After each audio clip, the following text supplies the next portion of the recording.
ಮನೆ ಮತ್ತು ಕುಟುಂಬ ಸಮೇತ ದೇವರಾಜು ಅವರು ಚಿಕ್ಕ ಊರಿನಲ್ಲಿ ತಮ್ಮ ಕುಟುಂಬದೊಂದಿಗೆ ವಾಸಿಸುತ್ತಿದ್ದರು.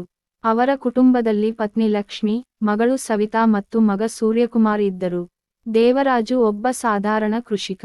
ಬಾಂಧವ್ಯ ಕುಟುಂಬದಲ್ಲಿ ಎಲ್ಲರೂ ಪರಸ್ಪರ ಪ್ರೀತಿಯಿಂದ ಮತ್ತು ಗೌರವದಿಂದ ನಡೆದುಕೊಳ್ಳುತ್ತಿದ್ದರು. ದೇವರಾಜು ತಮ್ಮ ಮಕ್ಕಳು ಚೆನ್ನಾಗಿಯೇ ವಿದ್ಯಾಭ್ಯಾಸ ಮಾಡಿ ಜೀವನದಲ್ಲಿ ಉನ್ನತ ಮಟ್ಟ ತಲುಪಬೇಕು ಎಂಬ ಕನಸು ಹೊಂದಿದ್ದರು. ಸವಿತಾ ಮತ್ತು ಸೂರ್ಯ ಬುದ್ಧಿವಂತ ಮಕ್ಕಳಾಗಿದ್ದರು.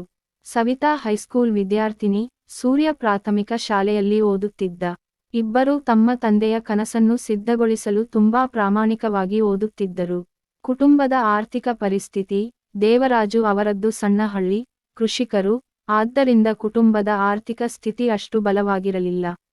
ಆದರೂ ದೇವರಾಜು ಮತ್ತು ಲಕ್ಷ್ಮಿ ಮಕ್ಕಳು ಯಾವುದರಲ್ಲೂ ಹಿಂಜರಿಯದೆ ಮುಂದೆ ಬರಬೇಕೆಂದು ಯತ್ನಿಸುತ್ತಿದ್ದರು.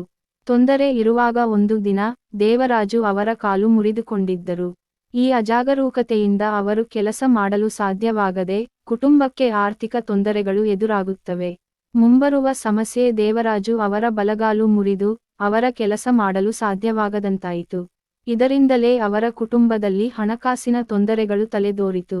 ಕುಟುಂಬದ ಸಹಾಯ: ಈ ಸಂದರ್ಭದಲ್ಲಿ, ಸವಿತಾ ಮತ್ತು ಸೂರ್ಯ ತಮಗೆ ಎಷ್ಟು ಸಾಧ್ಯವೋ ಅಷ್ಟು ಸಹಾಯ ಮಾಡಿದರು. ಸವಿತಾ ಹತ್ತಿರದ ಶಾಲೆಯಲ್ಲೇ ಮಕ್ಕಳಿಗೆ ತುಷಾರಕಲೆ ಕಲಿಸಬೇಕು ಎಂದು ಕೆಲಸಕ್ಕೆ ಹೋದಳು. ಸೂರ್ಯವು ಮನೆ ಕೆಲಸಗಳಲ್ಲಿ ಸಹಾಯ ಮಾಡಲು ಮುಂದಾದನು. ಪುನಃ ಲೋಹಿತ ಸಾವಧಾನಿಯಿಂದ, ದೇವರಾಜು ಅವರು ನಿಧಾನವಾಗಿ ಮತ್ತೆ ಚೇತರಿಸಿಕೊಂಡರು. ಕುಟುಂಬದ ಸದಸ್ಯರ ಪ್ರೀತಿಯು ಅವರ ಚೇತರಿಕೆಯಲ್ಲಿ ಪ್ರಮುಖ ಪಾತ್ರ ವಹಿಸಿತು. ಕುಟುಂಬದ ಆಧಾರ: ಹೆಚ್ಚೆಚ್ಚು ಸಂಕಷ್ಟಗಳು ಬಂದಾಗಲೂ, ಅವರಲ್ಲಿ ಪರಸ್ಪರ ವಿಶ್ವಾಸ, ಪ್ರೀತಿ ಮತ್ತು ಸಹಾಯ ಬಹಳ ಮುಖ್ಯವಾದವು. ಸವಿತಾ ಮತ್ತು ಸೂರ್ಯ ಅವರ ತಂದೆಯ ಕನಸನ್ನು ಸಾಧಿಸಲು ಬಲವಾಗಿ ಪ್ರಯತ್ನಿಸುತ್ತಿದ್ದರು.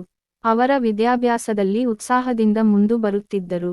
ನಾವು ಕಂಡಂತೆ, ದೇವರಾಜು ಅವರ ಕುಟುಂಬವು ಸಾಕಷ್ಟು ಸಂಕಷ್ಟಗಳನ್ನು ಎದುರಿಸಿದೆ. ಆದರೆ ಅವರಲ್ಲಿ ಇರುವ ಪ್ರೀತಿ ಮತ್ತು ವಿಶ್ವಾಸದಿಂದ, ಅವರು ಎಲ್ಲದರಲ್ಲೂ ಜಯಗಳಿಸಿದರು. ಮುಂಬರುವ ಯುಗ: ಅಲ್ಲಿಯವರೆಗೆ, ದೇವರಾಜು ಅವರ ಕುಟುಂಬವು ಬಲವಾಗಿ ನಿಂತು, ಹೊಸ ಯಶಸ್ಸನ್ನು ಸಾಧಿಸಿತು. ನೀತಿ: ಈ ಕಥೆಯು ನಮ್ಮನ್ನು ಕುಟುಂಬದ ಪ್ರಾಮುಖ್ಯತೆಯು ಹೇಗಿರಬೇಕು ಎಂಬುದನ್ನು ತಿಳಿಸುತ್ತದೆ.